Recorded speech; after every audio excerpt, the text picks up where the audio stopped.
আজকে আজকে যে পেপারটা সলভ করাচ্ছি এখন মানে টেস্ট পেপার সলভ বিবি কুন্ডু। এটা কি বিবি কুন্ডু টেস্ট পেপার সলভ বিবি কুন্ডু, ঠিক আছে? কি লিখলাম? বিবি কুন্ডু টেস্ট পেপার সলভ। সেই বিবি কুন্ডু টেস্ট পেপার সলভ। এটা দেখা যাচ্ছে মডেল সেট করা আছে, বিবি কুন্ডুর মডেল সেট। ঠিক আছে, বিবি কুন্ডুর মক পেপার আছে, মডেল সেট আছে এবং সাজেশন পেপার আছে। লিখিস খাতায় লিখতে হবে বললো তো, ঠিক আছে?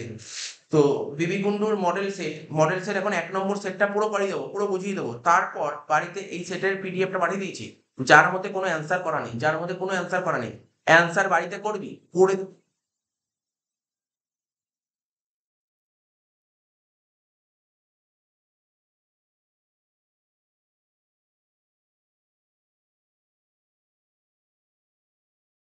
ঠিক আছে, করবি। তো আমি যে পিডিএফটা পাঠিয়ে দিয়েছি যার মধ্যে কোনো অ্যান্সার করা নেই, এই পিডিএফটা বাড়িতে সলভ করবি না দেখে। করা হয়ে গেলে আমাকে বলবি স্যার করা হয়ে গেছে, আমি তখন কারেক্ট অ্যান্সার পাঠাবো, তখন আমি কারেক্ট অ্যান্সার পাঠিয়ে দেবো, ঠিক আছে তো? আচ্ছা দেখ, প্রথম দিকে একটা করে বলছি, হ্যাঁ? যদি পারিস বলবি, আর না পারিস তো আমি বলে দিচ্ছি। Indian partnership act enacted in the year, দেখ আমি সুন্দর করে লিখেছি, ইংলিশের নিচে বাংলা লিখে দিয়েছি যাতে বুঝতে অসুবিধা না হয়। ইংলিশ বাংলা দুটো পাশাপাশি দিয়ে দিয়েছি, ঠিক আছে? বইতে এরকম করা নেই, বইতে করা নেই, আমি সুন্দর করে সাজিয়ে দিয়েছি, ঠিক আছে? বইতে আগে ইংলিশ দিয়েছে পরে বাংলা দিয়েছে, বা আগে বাংলা দিয়ে পরে ইংলিশ, আমি একসাথে করে দিয়েছি বুঝতে সুবিধা হয়, পাতা উল্টাতে না। তাহলে বলেছে ইন্ডিয়ান পার্টনারশিপ অ্যাক্ট মানে মানে পার্টনারশিপ অ্যাক্ট কবে, পার্টনারশিপ অ্যাক্টটা যে চালু হয়েছে, পার্টনারশিপ অ্যাক্ট কবে চালু হয়? ১৯৩২ সালে। ১৯৩২ সালে পার্টনারশিপ অ্যাক্ট, ঠিক আছে? আর কোনো সন্দেহ নেই। হ্যাঁ, 1932, ১৯৩২ সালে, 1932। ঠিক আছে, বলছে in the absence of partnership agreement, বলছে পার্টনারশিপ এগ্রিমেন্ট যদি অ্যাবসেন্স থাকে, মানে আমরা যখন পার্টনারশিপ হয় না, পার্টনারশিপ বিজনেস হয়, তখন একটা এগ্রিমেন্ট করা হয়। এগ্রিমেন্টে যদি অ্যাবসেন্স থাকে, ধর পার্টনারশিপ ডিটে তুই লিখতে ভুলে গেছিস, ডিটে ধর এমন কিছু আইটেম আছে যেগুলো লিখতে ভুলে গেছিস, ডিটে আইটেম যদি অ্যাবসেন্স থাকে, তাহলে পার্টনারদের কি কি দিতেই হবে, সেটা কি? তোর কথা বলিস না তুই, কথা বলিস না, একটু কথা বলিস না তুই, ঠিক আছে? তো কি কি দিতে হবে? কি কি দিতে হবে? পার্টনারদের প্রফিট দিতে হবে ইকুয়াল, পার্টনারদের প্রফিট দিতে হয় ইকুয়াল, ডিটে মেনশন করা না থাকলে এটা দিতেই হবে, ডিটে মেনশন করা থাকুক, মানে মেনশন যদি করা না থাকে এটা দিতেই হবে। কিন্তু কি দিতে হবে বল? শেয়ার অফ প্রফিট দিতে হবে, শেয়ার অফ প্রফিট দিতে হয় ইকুয়াল। আর কি হবে? লোনের ওপর ৬% ইন্টারেস্ট, ব্যাস, আর কিছু নেই, আর কিছু নেই, এই দুটোই হয়। ডিডে যদি মেনশন করা না থাকে, ঠিক আছে? ডিডে মেনশন করা নেই যে কোন পার্টনার বছরের শেষে কোন পার্টনার কত প্রফিট পায়, বলাই নেই, ইকুয়াল দাও। একটা পার্টনার ব্যবসাকে লোন দিয়েছে, কিন্তু লোনের উপর কত পার্সেন্ট ইন্টারেস্ট এটা বলা নেই, ৬% দাও। তাই এটাই বলছে, in the absence of partnership agreement partner are entitle to receive which of the following, এর মধ্যে পার্টনার কোনটা হবে? ডিটে মেনশন করা না থাকলে এই তো, এই দুটোর বাইরে কিছু পায় না, এই দুটোর বাইরে কিচ্ছু পায় না। তাহলে এখানে অপশন দেখ কি কি আছে? স্যার স্যালারি লিখেছি, আমি অপশন লিখেছি স্যালারি না। আমি যে নীল কালি দিয়ে আনসারটা লিখলেন স্যালারি লিখেছি না স্যার, আপনি স্যালারি লেখেননি।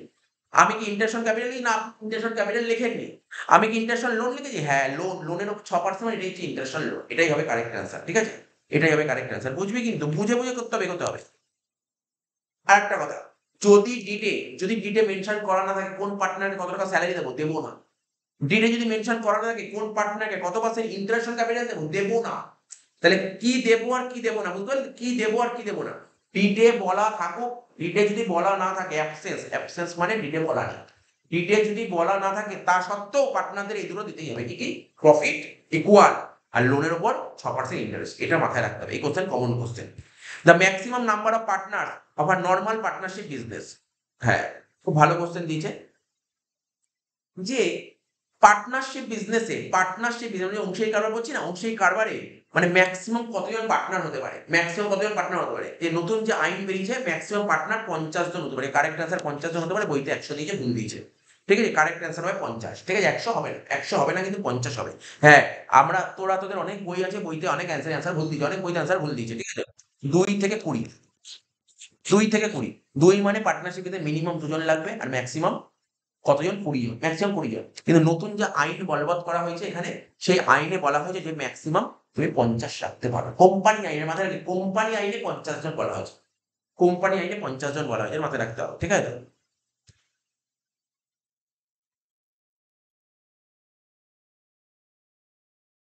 তো দেখ এখানে এই অ্যান্সারে যদি কেউ ২০ও লেখে, আমার মনে হয় এটা কাটা উচিত তাকে। ২০ লিখলেও তাকে কাটা উচিত। কারণ এখানে কোম্পানি আইন বলে কোনো কথা বলে দেয়। কোম্পানি আইন বলে দেয়, ঠিক আছে? কোম্পানি আইন বলে দেয়।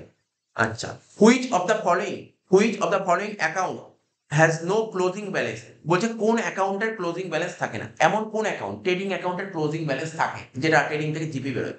পিএল এর ক্লোজিং ব্যালেন্স থাকে, কিন্তু পিএল অ্যাপ্রো যে এমন একটা অ্যাকাউন্ট, এর কোনো ক্লোজিং ব্যালেন্স থাকে না, এর কোনো ক্লোজিং ব্যালেন্স হয়নি, ঠিক আছে তো? দেখ, what will be the annual interest, ঠিক আছে, অ্যানুয়াল ইন্টারেস্ট কত হবে? তোকে বলেছে ইন্টারেস্ট দেওয়া হবে 10% বছরে পার Anam, if 1000 taka due at the beginning of the each month, প্রতি মাসের শুরুতে 1000 টাকা করে তুলেছিস, তাহলে প্রতি মাসের শুরুতে 1000 করে তুললে 1000 ইন্টু 12 প্রতি মাসের শুরুতে টাকা তুলেছিস, কত পার্সেন্ট রেট? ইন্টারেস্ট 10%, মানে 10/100। আর টাকাটা তুলেছিস কবে? প্রতি মাসের শুরুতে। প্রতি মাসের শুরুতে টাকা তুললে আমি রুল লিখিয়ে দিয়েছিলাম, বা রুল বুঝিয়ে বুঝিয়ে করেছিলাম। 6.5/12 মাসের শুরুতে হলে, মাসের শুরুতে হলে হয় 6.5/12, স্যার মাসের মাঝে হলে 6/12, মাসের শেষে হলে 5.5/12। এটা তো মাস বললাম, কোয়ার্টারও শিখিয়েছিলাম, কোয়ার্টার। তো সব বলে দিলাম এখানে। এখানে অ্যান্সার স্যার আমাদের ক্যালকুলেটর নেই, আপনি ক্যালকুলেটর করবেন না, কিন্তু আমি ক্যালকুলেটর করছি। এই দেখ 12 কেটে দিন, ঠিক আছে? এখানে একটা শূন্য কেটে দিন, এখানে একটা শূন্য কেটে দিন, তাহলে কত হলো? 100 সঙ্গে 6.5 গুণ করবো। ক্যালকুলেটর লাগবে না, আমি বলছি ক্যালকুলেটর আমার লাগবে না। কেন? কেন দেখ না, 100-র সাথে 6.5 গুণ করলে কত হয়? আরে 100-র সঙ্গে 6 গুণ 600 হয়, আর 0.5 মানে কোনটা হবে তুই বুঝতে পারছিস? 685 হবে। 100 6.5 গুণ 650, কোন ক্যালকুলেটর লাগলো না, ঠিক আছে তো? Next, what is the liability of share holder of a company? হ্যাঁ, এবার দেখ কোম্পানি চলে এসেছি, কোম্পানিতে ঢুকে গেছি, এবার আমরা কোম্পানিতে ঢুকে গেছি। কোম্পানি, দেখ এক মালিকানা কারবারে লাইবিলিটি কি হয়? আনলিমিটেড।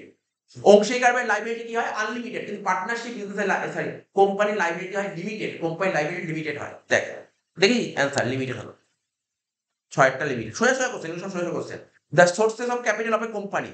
আচ্ছা, কোম্পানি তার টাকা জোগাড় করে কি করে? আজকে আমি যদি ব্যবসা করতে নামি এক মালিকানা কারণ, কি করে টাকা জোগাড় করবো? ভাই আমি আমার কাছে যা টাকা আছে সেই টাকা দিয়ে ব্যবসা করবো। পার্টনারশিপ বিজনেসে পার্টনাররা টাকা নিয়ে এসে ব্যবসা করে। কিন্তু কোম্পানির টাকা জোগাড় করে কি করে?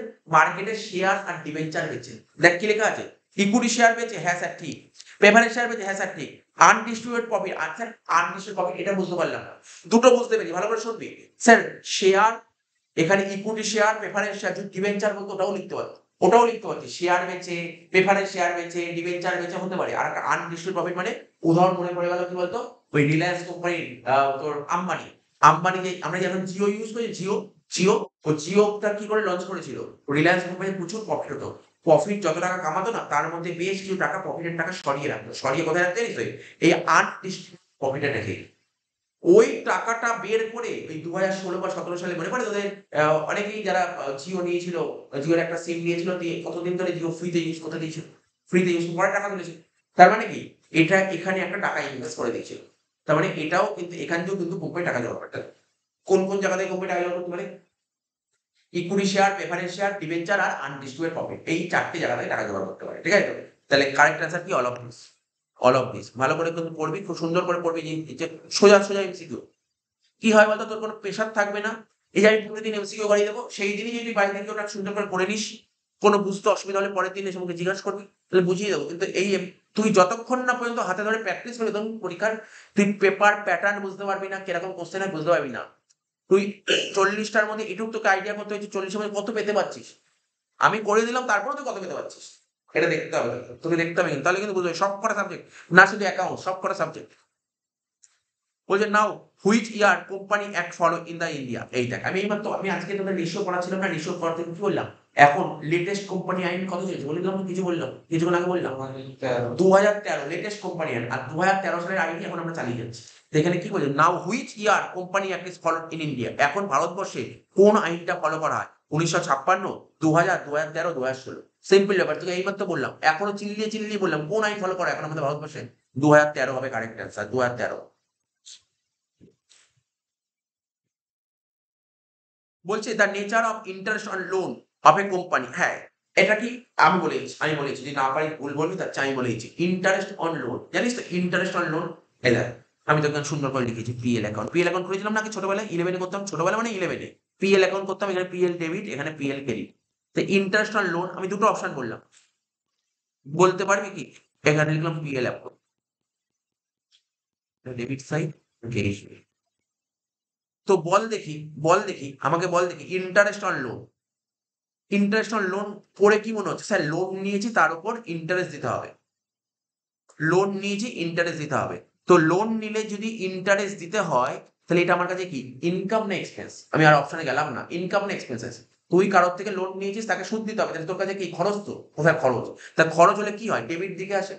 এটা জানিস? মন দিয়ে শুনবি, ইন্টারেস্ট অন লোন পিএল অ্যাকাউন্টে আসে, নট আ পিএল অ্যাপ্রো। পিএল অ্যাপ্রো দিয়ে কেউ বলে, ভুল বলেছে, পিএল অ্যাপ্রোতে আসে না।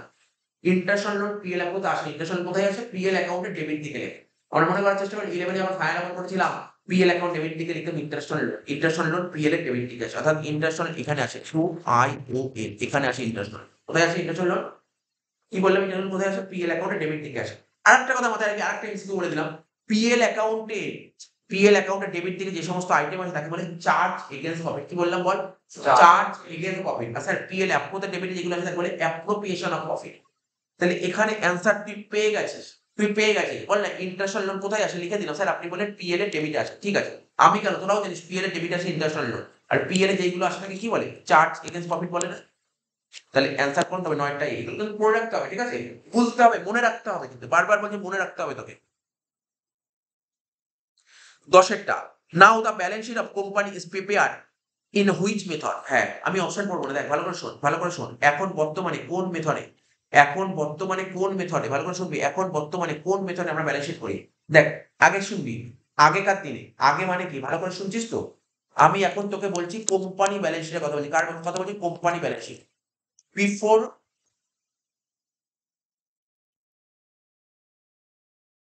বিফোর 2013, কি লিখলাম? বিফোর 2013, মানে 2013 সালের আগে আমরা ব্যালেন্স শিট কেমন করতাম মনে কর। কেমন করতাম ব্যালেন্স শিট? এরকম করতাম। মনে পড়ে তোর 11 কেমন ব্যালেন্স শিট করেছিল বল? 11 কেমন ব্যালেন্স শিট? এরকম। এইদিকে কি লিখলাম? লাইবিলিটি, এদিকে অ্যাসেট। এটা কবে করতে? এটা বিফোর 2013। এই ব্যালেন্স শিটটাকে কি বলে জানিস তো? এটাকে বলে হরাইজন্টাল। কি বলে এটাকে? এই ব্যালেন্স শিটটাকে বলে হরাইজন্টাল ব্যালেন্স। এটাকে বলে হরাইজন, মনে রাখবেন, এটাকে হরাইজন্টাল বলে। স্যার এখন কেমন ব্যালেন্স শিট করে?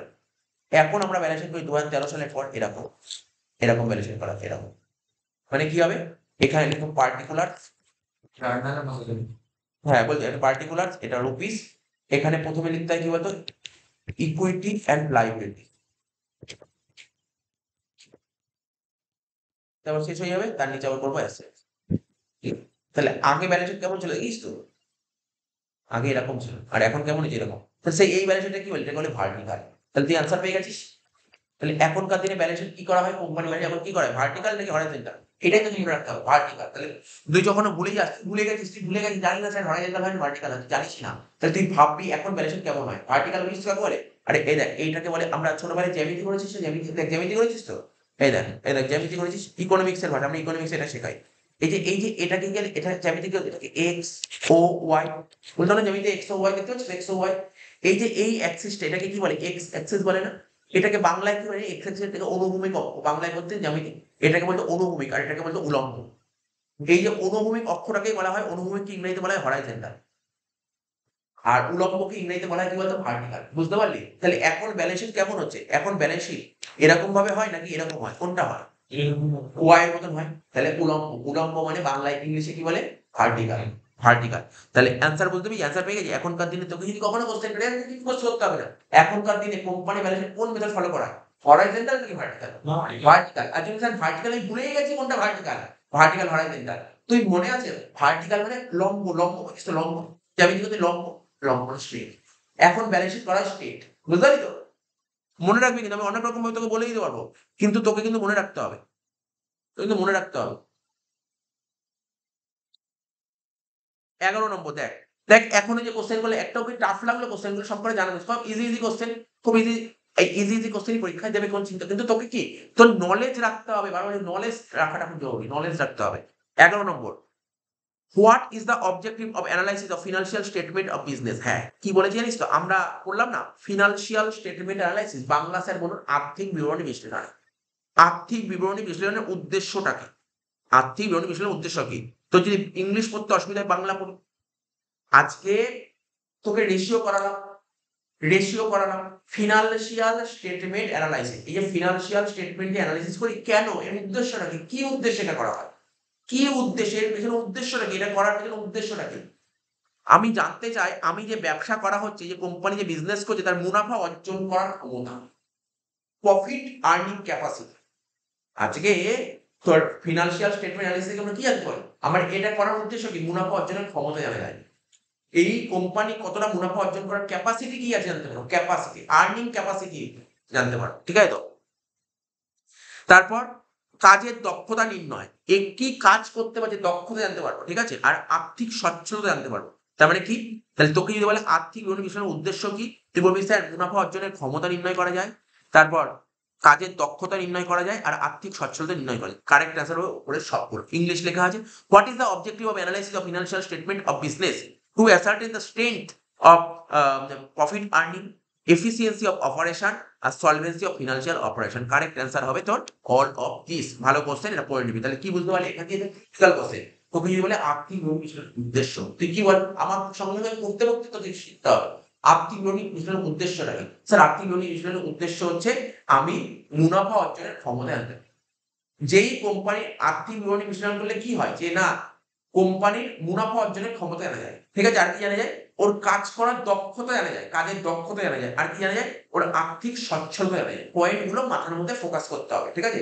মুখস্থ করতে হবে পয়েন্ট গুলো। এটা যেমন থিওরি, এটা তোর মুখস্থ করার জায়গা, এটা মুখস্থ করার জায়গা, বাকি একটাও মুখস্থ করার জায়গা ছিল না এখন বলতো। হ্যাঁ, আজকেই করালাম কারেন্ট রেশিওর আইডিয়াল কত হয়, কারেন্ট রেশিও আইডিয়াল 2:1 হয়, কারেন্ট রেশিও আইডিয়াল 2:1 হয়, কারেন্ট রেশিও আইডিয়াল 2:1। এটা তো অঙ্ক 2:1। দেখ তারপর কি বলেছে, এটা অঙ্ক দিচ্ছি, এটা অঙ্ক দিচ্ছি, এই অঙ্কটাই করেছি। আমি বারবার বলছি অঙ্ক কিন্তু এখন তোর সামনে, আমি এখন করাচ্ছি কিন্তু করা যাবে না, বাড়িতে করতে হবে। বাড়িতে করবি, কতগুলো পাচ্ছিস দেখবি, ঠিক আছে তো? আচ্ছা, অঙ্ক বাড়িতে যখন করবি কোনো মানে যেহেতু এটা পেপার সলভ করছিস, খুব শর্টে করবি, শর্টে শর্টে মানে বুঝলি একদম শর্টে করবি। কারণ পরীক্ষার হলে তোর কাছে জানিস কত দেবে? এদেরকে এরকম পেজ দিবি, এরকম একটা পেজই পাবি, আর কোনো রাফের আর কোনো পেজ নেই, নো ক্যালকুলেটার, কোনো ক্যালকুলেটরও দেবে না কিন্তু। তাহলে এই পেজই হলো, হ্যাঁ বল। ওএমআর শিট, ওই তো ওএমআর শিটের মধ্যে এরকম একটা পেজ, লাস্টে একটা পেজ ফাঁকা থাকবে, সেই পেজই করতে হবে।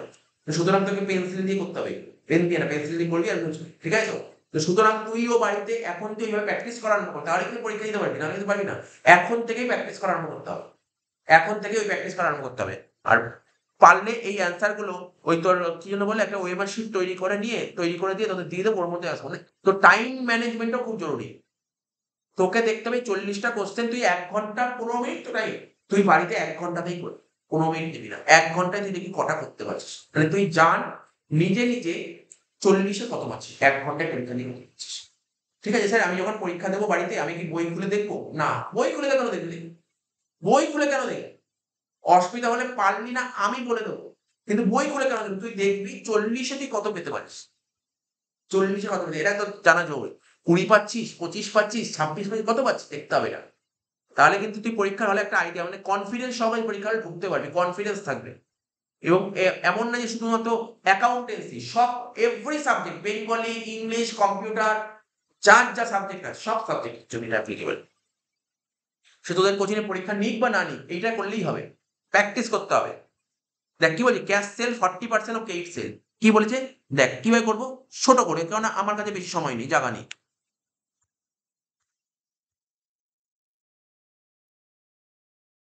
দেখ কি করবো, দেখ পরীক্ষা হলে তুই করবি রাফে করবি ক্যাশ প্লাস ক্রেডিট, তুই নিজের মতন দেখ ক্যাশ প্লাস ক্রেডিট, ছোট করে লিখো ক্যাশ প্লাস ক্রেডিট, দেখতে হচ্ছিস তো? ইকুয়াল টু কি হল, টিএস, টিএস মানে জানিস তো টোটাল সেল। এবার ক্যাশ সেল কত বলে, স্যার ক্যাশ বলেছে 40, এখানে লিখলাম 40। কার উপর 40 বলেছে, স্যার ক্রেডিটের উপর 40, তাহলে যার উপর বলবে তাকে 100 ধরবে, এটা 100। টোটাল কত হলো বলে 140। আর টোটাল সেল কত বলছে, স্যার 5,60,000। তোকে বের কি করতে বলছে, স্যার আমাকে বের করতে বলেছে ক্যাশ সেল। তাহলে কি করে করবো, এখানে লিখবো 5,60,000 বাই 140 ইন্টু 40।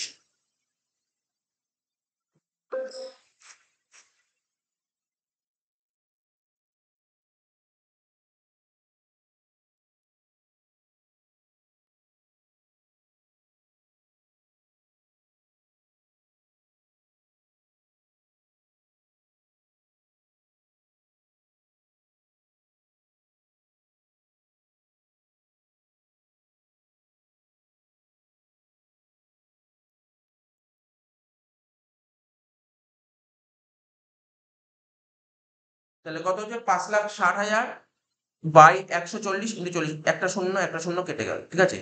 এবার 14 কে 56 দিয়ে কাটলে কত হয় জানিস তো, 4 হয় না? তাহলে 4, 4-এর পর কটা শূন্য পড়ে যাবে, 4-এর পর কটা শূন্য পড়েছে, দেখ 4-এর পর, স্যার 4টে শূন্য মানে 40,000, 40,000 সঙ্গে 4 গুণ করলে কত, 1,60,000 হয়। অ্যান্সার হয়ে গেল 1,60,000। সুন্দর করে করে দিল। সুন্দর করে রাফ, তাহলে যত শর্টে পারবি রাফ করবি।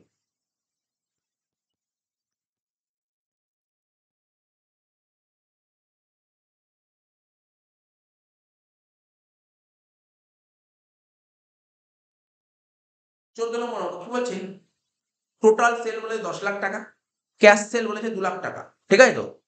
ক্লোজিং এখানে কি বলছে, ক্লোজিং ডেটার্স হবে, এটা ডি হবে, ডি। হ্যাঁ,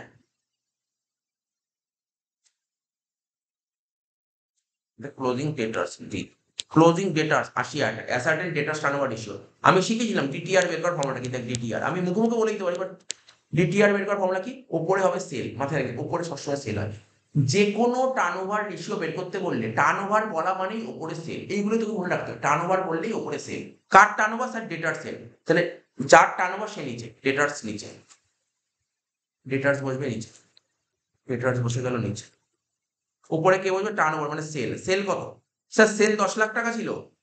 দেখ ডেটার্স টার্নওভার রেশিওতে কি আসে, ডেটার্স কাকে বলে, যাদেরকে ধারে গুডস বিক্রি হয়, তাহলে ধার 10 লাখ টাকার মধ্যে 2 লাখ টাকা ক্যাশ, তাহলে ধার কত, লাখ। তাহলে এখানে লিখবো 8 লাখ বাই ডেটার্স কত বল, 8 লাখ বাই 80,000। তাহলে অ্যান্সার কত হলো বল, 10।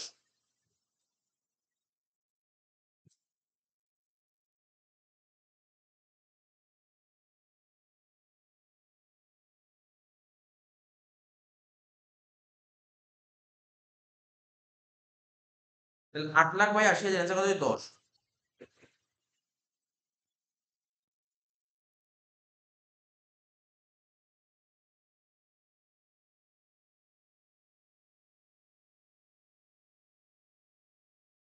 14টা হয়ে গেল, ঠিক আছে। তাহলে তাহলে 14টা কোশ্চেন কেমন থাকলো দেখ, 14টা নর্মাল এমসিকিউ, 40-এর মধ্যে 14টা এমসিকিউ থাকবে, যে এখান দিয়ে তোর বেশি নাম্বার তুলতে হবে 14টা, এখানে কোনো ঝামেলা থাকবে না, এই এমসিকিউ গুলো সোজাই থাকে, এই 14টা এমসিকিউ সোজা থাকবে, ঠিক আছে, এই 14টা সোজা থাকবে। এবার দেখ শূন্যস্থান পূরণ, এটাও সোজা থাকবে। কি বলেছে, actual profit, actual unprofit minus normal profit, আমরা শিখিয়েছিলাম। অ্যাকচুয়াল প্রফিট থেকে নর্মাল প্রফিট বাদ দিলে তাকে কি বলে, সুপার প্রফিট বলে। সুপার প্রফিট বলে, অ্যাকচুয়াল প্রফিট থেকে নর্মাল প্রফিট বাদ দিলে তাকে বলে সুপার প্রফিট।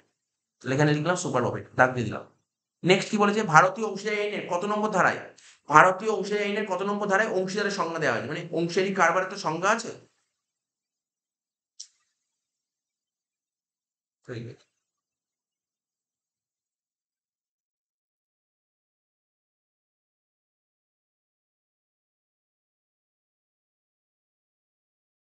ভারতীয় অংশীদারি আইনের কত নম্বর ধারায় অংশীদারের সংজ্ঞা দেওয়া হয়েছে, অংশীদারের সংজ্ঞা দেওয়া হয়েছে বল, বলতে হবে কেউ, আমি বলছি 4 নম্বর ধারায়, 4 নম্বর ধারায়। মানে আমাদের যে পার্টনারশিপ করি, পার্টনারশিপ আইনটা কি 1932 সালে আইন, ওই আইনের কত নম্বর ধারায় সংজ্ঞা দেয়, 4 নম্বর ধারায়, 4 নম্বর ধারায় দেওয়া হয় সংজ্ঞাটা, পড়তে হবে তোকে এগুলো, ঠিক আছে।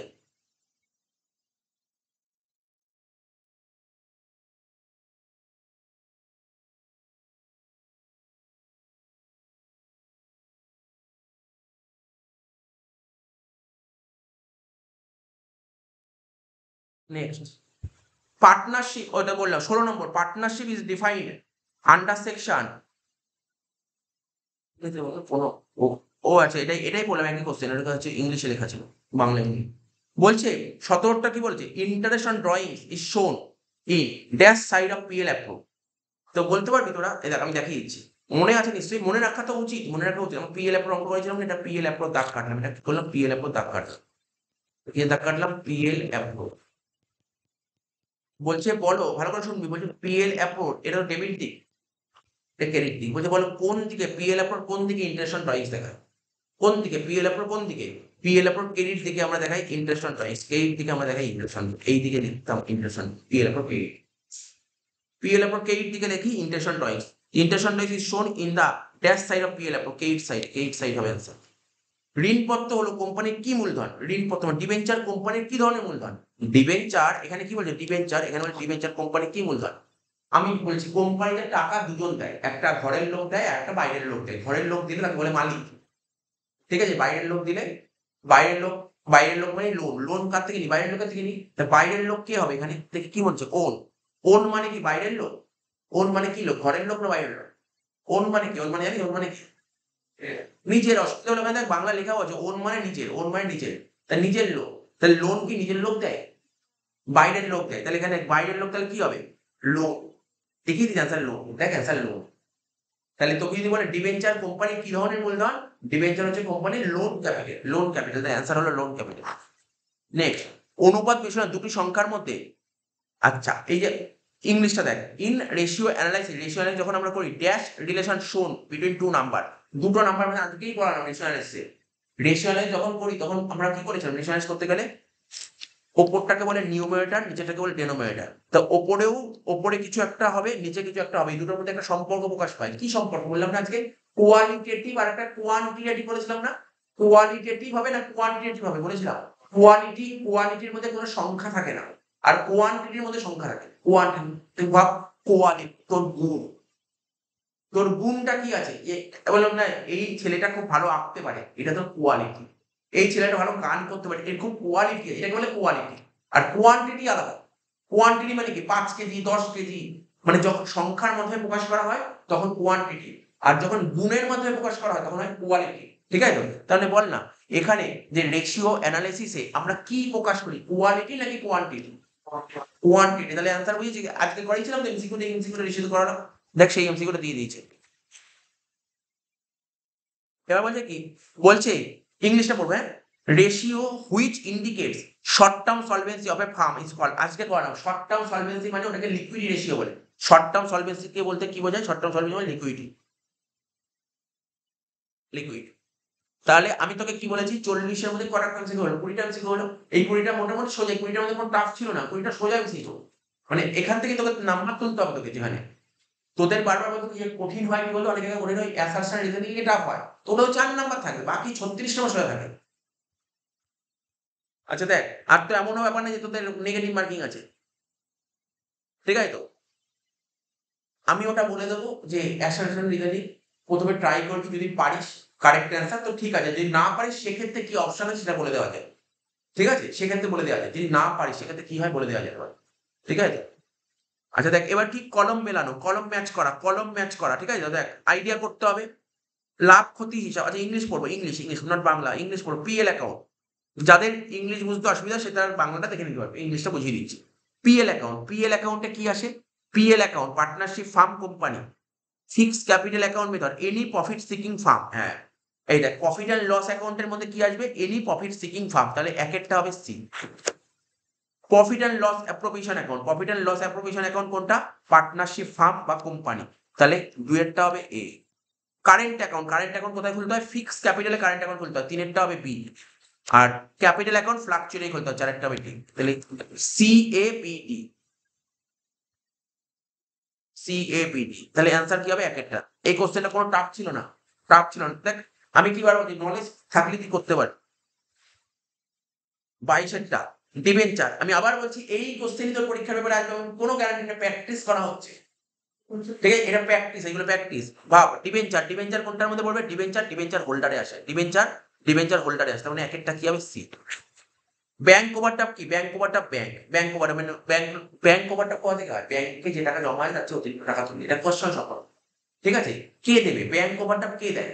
এই রাস্তার লোক ব্যাংক ওভারড্রাফট দেয়? কে দেয়? ব্যাংক দেয়। তাহলে দুয়েরটা কি হবে? ডি।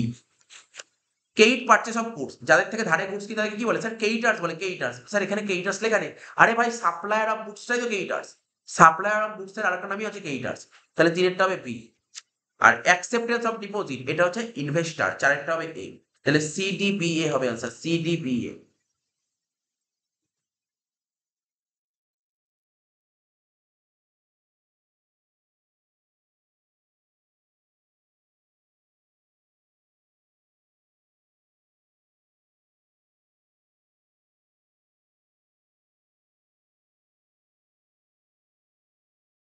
সিডিবিএ হবে 22-এরটা, 22-এরটা হয়ে গেল। 23-এরটা করবে, 23-এরটা করবে। দেখ 23-এরটা আইডিয়া কর, আজকে করালাম 23-এরটা। লিকুইড রেশিও, লিকুইড রেশিও কত হয়? 1:1। তার মানে একেরটা হবে বি। কারেন্ট রেশিও হয় 2:1, দুয়েরটা হবে এ। নেট প্রফিট রেশিও কি হয়? 10%। আজকে এইটাই করালাম, এই এমসিকিউটাই করালাম, পুরো এই এমসিকিউটাই করালাম, পুরো হুবহু। তিনেরটা হবে ডি। আর চারেরটাকে ইন্টারেস্ট কভারেজ রেশিও 6 থেকে 7 টাইম, চারেরটা হবে সি।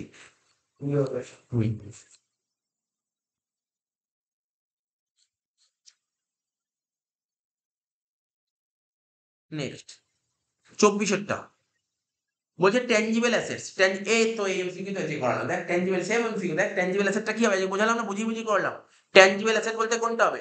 ট্যানজিবল অ্যাসেটস বল। Non current assets. আচ্ছা বলি নন কারেন্ট অ্যাসেট দেখি, আমি করে নিই এখানে একেরটা হচ্ছে ডি। তারপর ক্লোজিং স্টক কারেন্ট অ্যাসেট দুয়েরটা হবে এ, ঠিক আছে। সান্ডিকেটার্স কারেন্ট লাইবিলিটি তিনেরটা হবে বি। এই এমসিকিউ ছিল না, একদম এরকম ছিল, পুরোপুরি হুবহু ছিল না। ওইটাই তো বলতে, এই যে পুরোপুরি হুবহু থাকবে না, পুরোপুরি হুবহু থাকবে না, ওই প্যাটার্নের থাকবে, নাম চেঞ্জ করে দেবে। তাই তুই মুখস্থ করার জায়গা ভুলে যেতে হবে, বিশেষ করে দুটো সাবজেক্টে মুখস্থ ভুলে যেতে হবে তোকে, অ্যাকাউন্টেন্সি আর কস্ট ট্যাক্স মুখস্থ ভুলে যেতে হবে। যেমন ওখানে কি লেখা ছিল, ওখানে শেয়ার ক্যাপিটাল এই সমস্ত জিনিস লেখা ছিল, এখানে ওই নামগুলি চেঞ্জ করে দিয়েছে। রিজার্ভ এন্ড সারপ্লাস কার মধ্যে আসে, shareholder fund. Shareholder fund, reserve and surplus মানে কি, মালিকের পাওনা, মালিকের টাকা, রিজার্ভ মানে মালিকের টাকা, তা শেয়ার হোল্ডার ফান্ড মানে হচ্ছে মালিক। চারেরটা হবে সি, তাহলে হয়ে গেল ডি এ বি সি। কত হবে বিটা, 24-এরটা হবে বি। দেখ কটা কোশ্চেন হলো এখনো পর্যন্ত, দেখ তুই কি বললি 1 থেকে 24 পেলি, এখনো পর্যন্ত কিন্তু সেরকম ভাবে কিছু কোন টাফ আসেনি।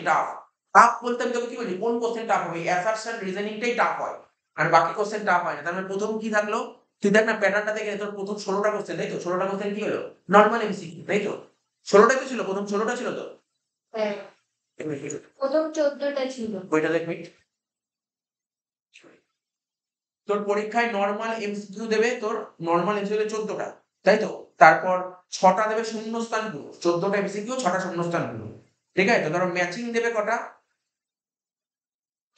ম্যাচিং দেবে 3 4টে ম্যাচিং দেবে, তাহলে কি হলো 14টা নরমাল এমসিকিউ, 6টা শূন্যস্থান পূরণ, আর 4টে দেবে ম্যাচিং, 4টে দেবে ম্যাচিং, তার মানে এই গেল 24 নম্বর, বাকি 16 নম্বর এখানেই হচ্ছে।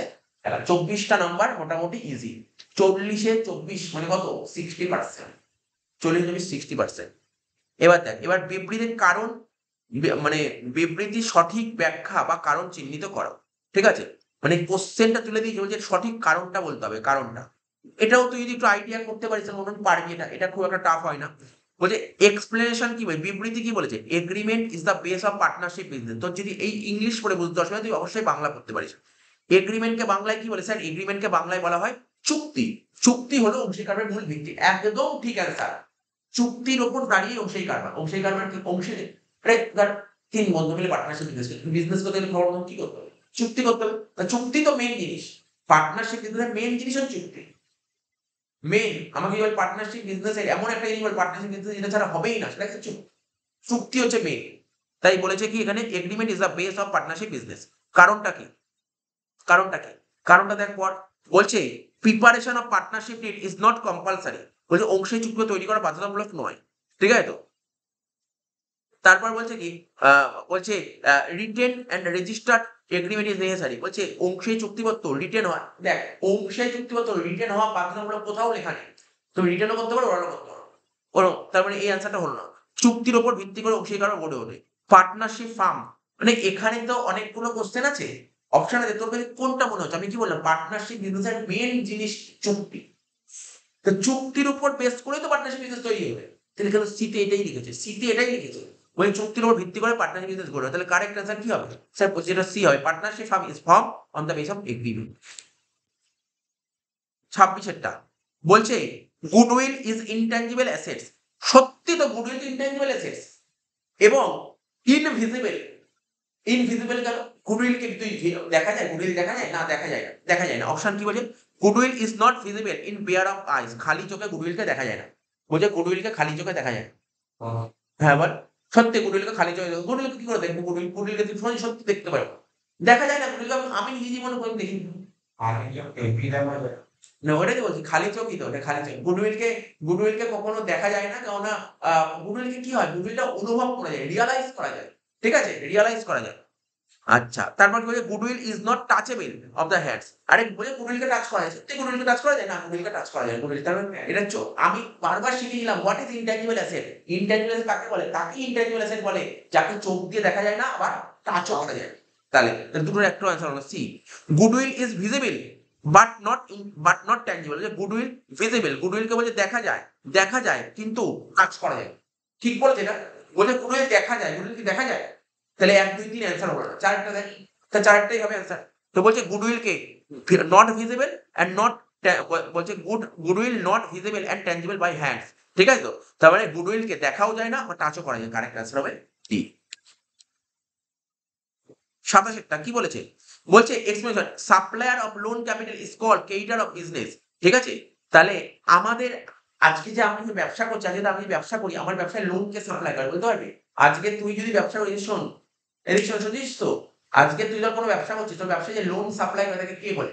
তোকে তোর ব্যবসায় যে লোন সাপ্লাই করে তাকে কি বলে? তাকে লিখেছে, বলছে supplier of loan capital is called creditor of the business. এটা বিজনেসের ক্রেডিটার্স। দেখ বাংলা পড়ে নি যদি অসুবিধা হয় ইংলিশটা। বলছে ঋণ মূলধন সরবরাহকারী হলো কারবারের পাওনাদার। সত্যি তো, আজকে আমার ব্যবসায় যে লোন দেয় সে আমার ব্যবসাকে টাকা পাবে কি পাবে না? পাবে।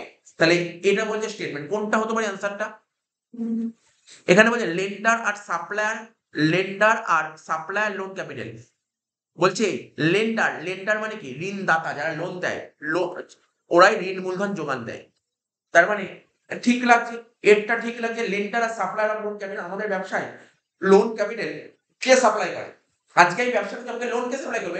যারা লোন দেয় তারাই তো লোন সাপ্লাই করবে। Lender supplier of loan capital do not bear loss of business. ঠিক আছে?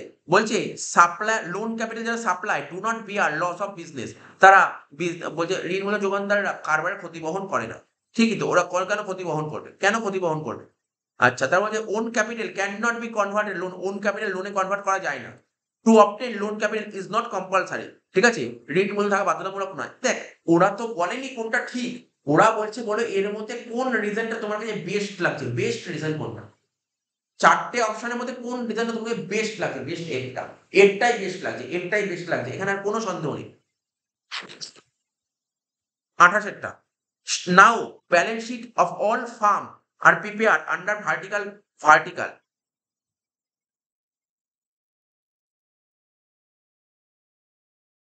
ঠিক আছে? বলছে যে বর্তমানে সকল প্রতিষ্ঠানে ব্যালেন্স শিট উলম্ব আকারে তৈরি করা হয়। বলছে বর্তমানে এখন আজকের দিনে দাঁড়িয়ে সমস্ত প্রতিষ্ঠানে ব্যালেন্স শিট কিসে করতে হয়? ভার্টিক্যাল ফর্মে করতে হয়।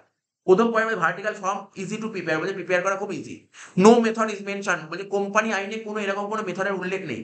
বলছে in company act this method is mention. ঠিক আছে? But some people do not prefer horizontal method. তাহলে কারেক্ট অ্যান্সার ও বললো সি, সি কারেক্ট অ্যান্সার। আজকেই তো বোঝালাম সি। বলছে কোম্পানি আইনে মেনশন করে দিয়েছে বর্তমানে তুমি যদি ব্যালেন্স শিট করো তোমাকে ভার্টিক্যাল ফর্মে করতে হবে, এটা মেনশন করা আছে, কোম্পানি আইনে মেনশন করা আছে। তাহলে কি হবে অ্যান্সার? সি। 29 বলছে হাই ফিক্সড অ্যাসেট, আজকেই পড়ালাম, ফিক্সড অ্যাসেট টার্নওভার রেশিও যত বেশি হবে কোম্পানির জন্য তত বেশি ক্ষতিকর। ফিক্সড অ্যাসেট টার্নওভার রেশিও যত বেশি কোম্পানির তত ক্ষতিকর। কারণটা কি? High fixed turnover ratio increase sale. Fixed asset turnover ratio যত বেশি হবে সেল বাড়বে, এটা ঠিক। হাই ফিক্সড অ্যাসেট যত বেশি ইউজ করবি, ঠিক আছে, তাহলে তোর ডিক্রিজ ইন স্টেবিলিটি কমবে, এটা কারেক্ট অ্যান্সার। বিটা হচ্ছে কারেক্ট অ্যান্সার। আজকে করালাম, বল আজকে করালাম এটা মনে পড়ছে? আজকে করালাম। তুই ফিক্সড অ্যাসেট যত বেশি ইউজ করবি তাহলে ফিক্সড অ্যাসেট তত কি খুব বেশি দিন স্টে করবে? এটাই হবে correct answer, B.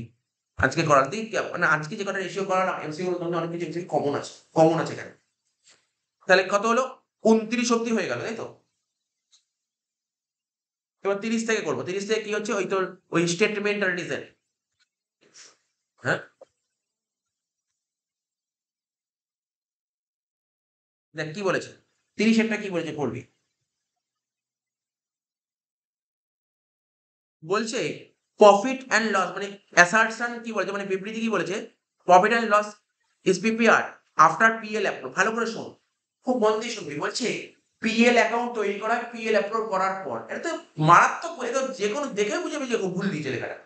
PL account তৈরি করা হয় কখন জানিস? ট্রেডিং করার পর পিএল হয়, ট্রেডিং এর পর পিএল হয়। ও বলছে পিএল অ্যাপ্রুভ করার পর পিএল হয়। ঠিক লিখেছে না স্যার? ভুল লিখে, তার মানে অ্যাসারশন ভুল। অ্যাসারশন ভুল, তার মানে কোন অ্যান্সারটা হতে পারে? তুই ভাব কোন অ্যান্সারটা হতে পারে? স্যার অ্যান্সার সি আর ডির মধ্যে তো অ্যাসারশন ভুল, সরি বি হতে পারে, বি আর ডির মধ্যে হতে পারে অ্যান্সার। আচ্ছা, balance of profit and loss account, profit and loss অ্যাকাউন্টে যদি কোনো ব্যালেন্স থাকে সেটা কোথায় পারে? পিএল হতে পারে। ঠিক, রিজন ঠিক। তার মানে কি? অ্যাসারশন ভুল, রিজন ঠিক, তাহলে অ্যান্সার কি হবে? বি। তাই তো, বি হচ্ছে। এরকম পেপার থাকলে তো যে কেউ লুটবে সমস্ত পেপার, কিছু নেই পেপারে। 31 কি বলছে? বলছে goodwill of farm is treated as fixed asset. আচ্ছা, গুডউইল কে ফিক্সড অ্যাসেট বলা হয় হ্যাঁ, গুডউইল তো ফিক্স অ্যাসেট, হ্যাঁ কি না? হ্যাঁ, গুডউইল ফিক্স অ্যাসেটস। আচ্ছা, রিজন কি? Nature of goodwill not same on as other asset. অন্যান্য অ্যাসেটের মতন গুডউইল কিন্তু সেম অ্যাসেট নয়। ঠিক আছে তো? তার মানে এখানে কি হচ্ছে? অ্যাসারশন আর রিজন দুটোই বলছে, এটা কি বলছে? এটা কি হচ্ছে? Separate sentence. এটা কি সেপারেট সেন্টেন্স? হ্যাঁ, সেপারেট সেন্টেন্স বলতে পারি সেটা। এটা সেন্টেন্সটা সেপারেট নাকি তোর কন্ট্রাডিক্ট করছে, মানে বিপরীত ধর্মী? এটা সেপারেট সেন্টেন্স হচ্ছে। এটা সেপারেট, মানে এটা কিন্তু সেপারেট সেন্টেন্স, সেন্টেন্সটা সেপারেট। এটা হবে assertion and reasoning both are separate sentence. দুটো পৃথক বাক্য, দুটো আলাদা বাক্য। কেন? গুডউইল তো ফিক্স আছে, ঠিক। আর গুডউইলের নেচারটা বলছে এটা অন্যান্য অ্যাসেটের মতন নয়। তাহলে এটা তো দুটো তো আলাদা আলাদা কথা বলছে, বিপরীত ধর্মী কথা, এটা বিপরীত ধর্মী। এবার ৩২ এটা কি বলে দেখ, বলছে company entity is eternal. Eternal মানে জানিস তো, কোম্পানি চিরস্থায়ী। কোম্পানি সত্যি, কোম্পানি চিরস্থায়ী। কোম্পানি কখনো মৃত্যু হয় না, কোম্পানি কখনো মৃত্যু হয় না, কোম্পানি চিরস্থায়ী। কোম্পানি কোনোদিন বন্ধই হয় না, কোম্পানি চিরস্থায়ী, কোম্পানি চলতেই থাকে। যেমন টাটা কোম্পানি, রতন টাটা মারা গেল, কোম্পানি বন্ধ হয়ে গেছে না। কত মানে কোন লেভেলে উনি ছিল, উনি মারা গেছে। আজকে সব বলছি টাটা, রিলায়েন্স কোম্পানি, আম্বানি মারা যায়, রিলায়েন্স কোম্পানি বন্ধ হবে? কোনোদিন বন্ধ হবে না। তাহলে কোম্পানি চিরস্থায়ী। একটা বলা হয় কোম্পানি হচ্ছে ইটার্নাল। এই যে লিখেছি দেখ, যেই কথাটা বললাম পরের লাইনে, কারণে এটা বলছে, কারণটা এটা বলে দিয়েছে। বলছে on the death of any member of company liquidated. তাহলে কোনো মেম্বার যদি,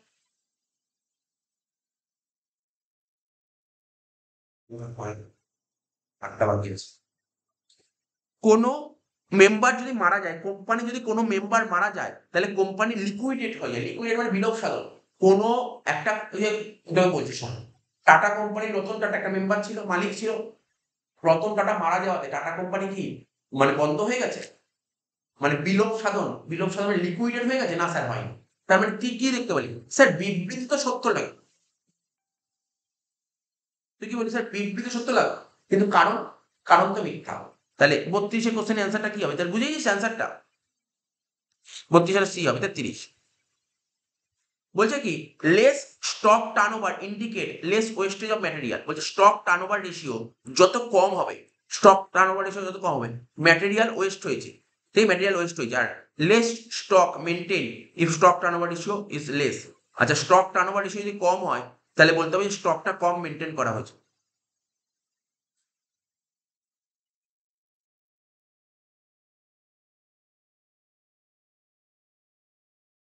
তো স্টক টার্নওভার রেশিও বলছে কি দেখ, ওরা কোশ্চেনে বলতে চেয়েছে কি,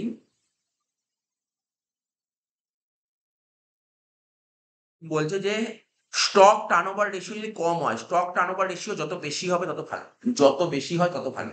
কিন্তু কম বলে, যত কম হবে, কম হলে বলছে ম্যাটেরিয়ালের অপচয়, মানে কাঁচামালের অপচয় কম হবে।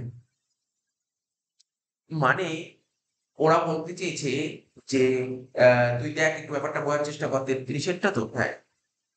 বলছে তোর কাঁচা মানে স্টক টার্নওভার রেশিও যত কম হবে, যত কম স্টক টার্নওভার রেশিও, তার মানে বলছে পণ্যের অপচয়, মানে কাঁচামালের যে অপচয় তত কম হবে। এটা ইন্ডিকেট করে কাঁচামালের কম অপচয় হবে। না, তাই নয়। স্টক টার্নওভার রেশিও যত কম হবে, কোম্পানির জন্য এটা কখনোই ভালো নয়। স্টক টার্নওভার রেশিও যত বেশি হবে, কোম্পানির জন্য ভালো। আচ্ছা, less stock is maintain if stock turnover ratio is loss. এটা লস দিয়েছে না লেস দিয়েছে, দুটো। পণ্যের আবর্তন কম হলে কম পণ্য মজুত রাখতে হয়। পণ্যের আবর্তন যদি কম হয় না, তেমনি তাহলে এখানে না, এখানে দুটো যে কোশ্চেন দিয়েছে অ্যাসারশন আর রিজনিং, তো ঠিক লাগছে না এটা।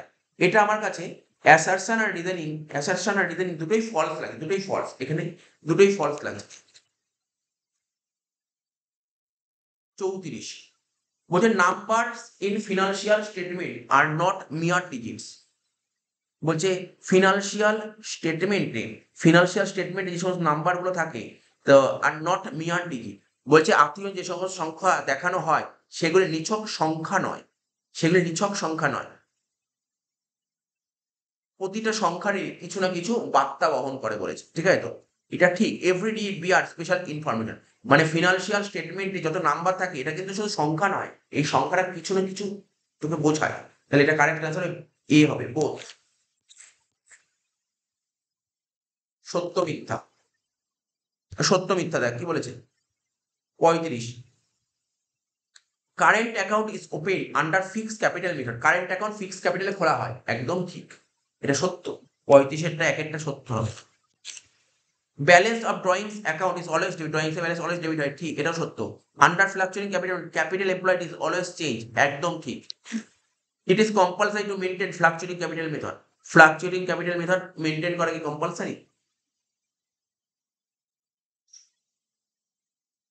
না, এটা কম্পালসারি নয়, এটা কম্পালসারি নয়। তার মানে দেখ, ফ্লাকচুয়েটিং তো করা কম্পালসারি, ধর ফ্লাকচুয়েটিং সবসময় কম্পালসারি নয়, ফিক্সড তো করা হতে পারে, তো দুটোই করা হয়, কোনো এরকম কোনো কম্পালসারি ফিক্সডই করতে হবে বা ফ্লাকচুয়েটিং করতে হবে, তো এটা ভুল দিয়েছে, প্রথম তিনটা ঠিক। তাহলে কি হবে?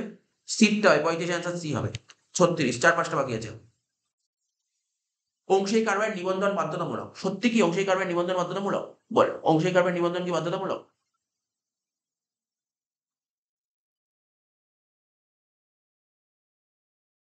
নিবন্ধন বাধ্যতামূলক নয়, আগে পড়িয়েছি। আচ্ছা, আমি ইংলিশটা পড়ি এখানে। নিবন্ধন বাধ্যতামূলক নয়, এটা ভুল। If volume of business is small, তো ব্যবসা যদি ছোট হয়, ঠিক আছে, ব্যবসা ছোট হয়, তাহলে সেক্ষেত্রে রিস্ক হাই হয়। ব্যবসা ছোট হলে ঝুঁকি বেশি হয়, ঝুঁকি কম হয়। Partnership did may be verbal, partnership did কি হতে পারে? Partnership did may be verbal মানে পার্টনারশিপ ডিড মৌখিক হতে পারে, ডিড বলছে ডিড মৌখিক হতে পারে, হ্যাঁ ডিড তো মৌখিক হতে পারে, ডিড ওরালও হতে পারে, আবার রিটেনও হতে পারে, এটা ঠিক আছে। Partnership firm control company, partnership firm কি কোম্পানি কন্ট্রোল করে? পার্টনারশিপ ফার্ম কন্ট্রোল করে কি কোম্পানি? হয়ে গেল 36। 37 সুনাম হলো প্রতিষ্ঠানে একটা অদৃশ্য আচ্ছা, গুডউইল কি একটা ইনভিজিবল ফিক্সড হবে কোম্পানি, কোম্পানির একটা ইনভিজিবল ফিক্সড 37 টা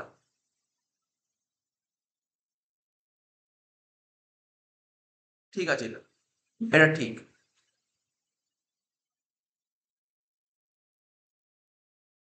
ঠিক মানে এটা রাইট দিলাম।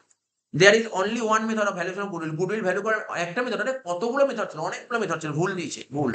তাহলে valuation of goodwill is done under টেস 26। তা হিসাব নিকাশের সুনামের মূল্যায়ন করা হয় কত নম্বর ধারা? এটা ঠিক আছে, এটা ঠিক। কাস্টমার ডিসবিলিফ, ঠিক আছে, দ্য ফার্ম কল গুডউইল, বলছে কি প্রতিষ্ঠানের প্রতি ক্রেতাদের অবিশ্বাস, প্রতিষ্ঠানের প্রতি ক্রেতাদের বিশ্বাসটাই হচ্ছে সুনাম, এটা ভুল। তাহলে কোন অ্যান্সারটা হচ্ছে দেখ? 1 আর 3 ঠিক। এটা হচ্ছে বি অ্যান্সার, তাই তো? বির অ্যান্সারটা হচ্ছে দেখ, বির অ্যান্সার 1 আর 3 ঠিক। আর দুটো কোশ্চেন 38, 39, 40 তিনটে বলছে company authorise capital is equal to more than paid up capital, company authorise capital paid up capital সমান হবে বা তার বেশি হবে, ঠিক দিয়েছে, এটা ঠিক। 38-এর এক একটা ঠিক আছে।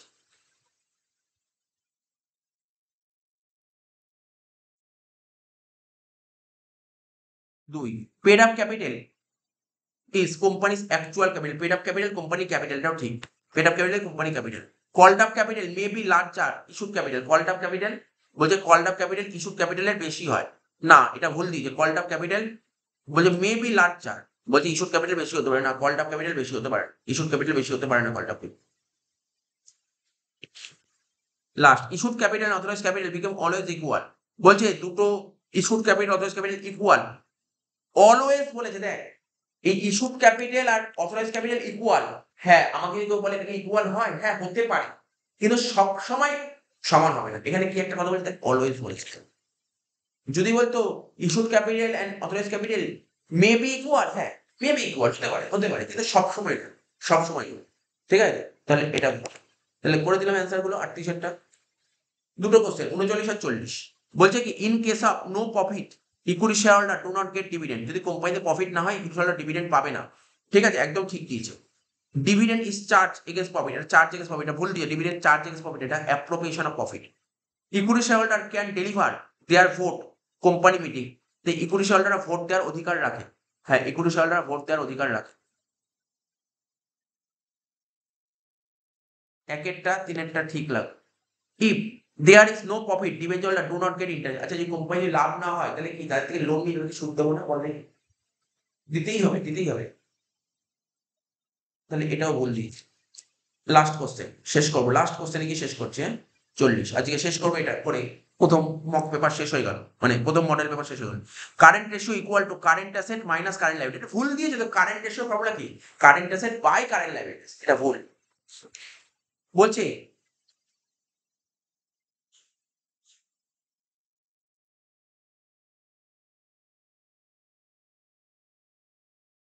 বলছে কি দেখ, furniture is one type of current asset. Furniture হচ্ছে এক ধরনের কারেন্ট অ্যাসেট। ভুল দিয়েছে, এটাও ভুল, এটাও ভুল।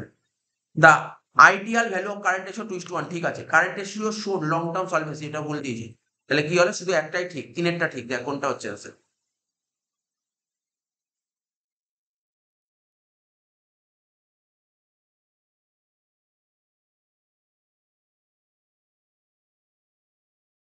এক দুই চার ঠিক, এক দুই চার ঠিক, সরি এক দুই চার ভুল, তিনেরটা ঠিক, এইটা হচ্ছে answer।